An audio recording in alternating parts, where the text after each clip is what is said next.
case, the transaction can be a site for misrepresentation or undue influence of the party seeking to uphold the transaction or that for the third party. Chronology case. Hard case for MacKenzie vs Royal Bank of Canada, establishing where bank misled a guarantor into provide security for loan to customer. The guarantor recovered that security even though neither her nor the principal debtor is a position to restore the bank's position by returning the sum advance.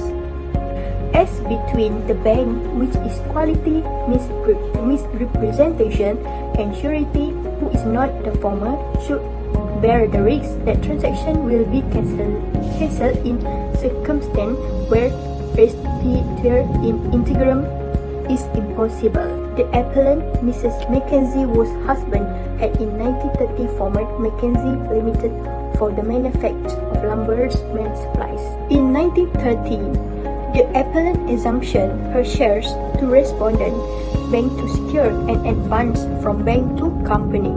In 1920, the bank manager signed the bank form to make share general and containing collateral security for the payment of the present and future indebtedness for MacKenzie Limited.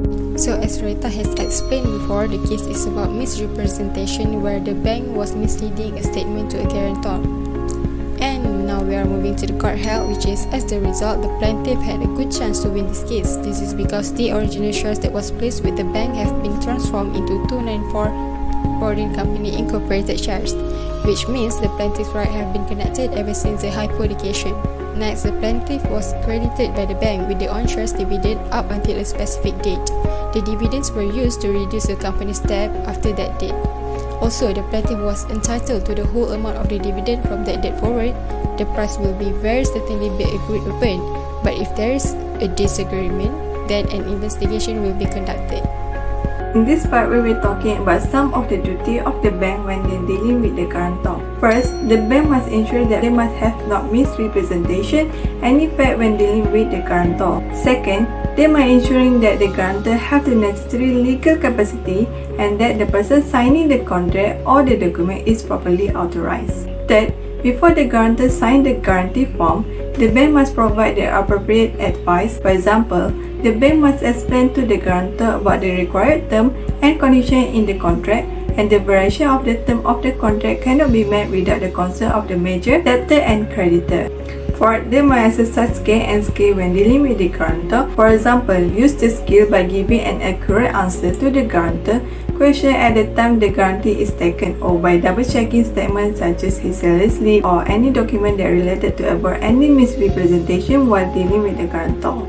So, what is the right of the guarantor? The guarantor have the right to sue the debtor after the guaranteed amount has been paid, which is on the guarantor have paid the loan amount to the bank. The guarantor can undertake recovery proceeding against the debtor. Second, the guarantor has the right to the security, which is once the guarantor pay the obligation, the guarantor have the legal authority to the security held by the creditor against the debtor.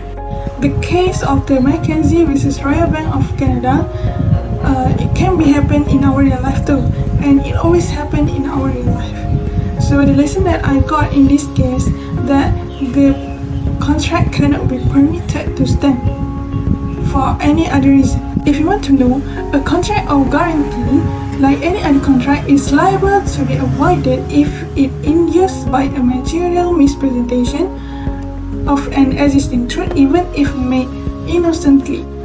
Okay, the reason why I said the contract cannot be allowed, it is because in this case, it is unnecessary to decide whether contracts of guarantee belong to the special class, where even common law, such an innocent misrepresentation, would afford a defense to an action on the contract. So the conclusion of this case, overall, the defendants must pay the cost of the appeal to the appellate divisions and such cost of the appeal to His Majesty in Council as are appropriate in an appeal in forma pauperis.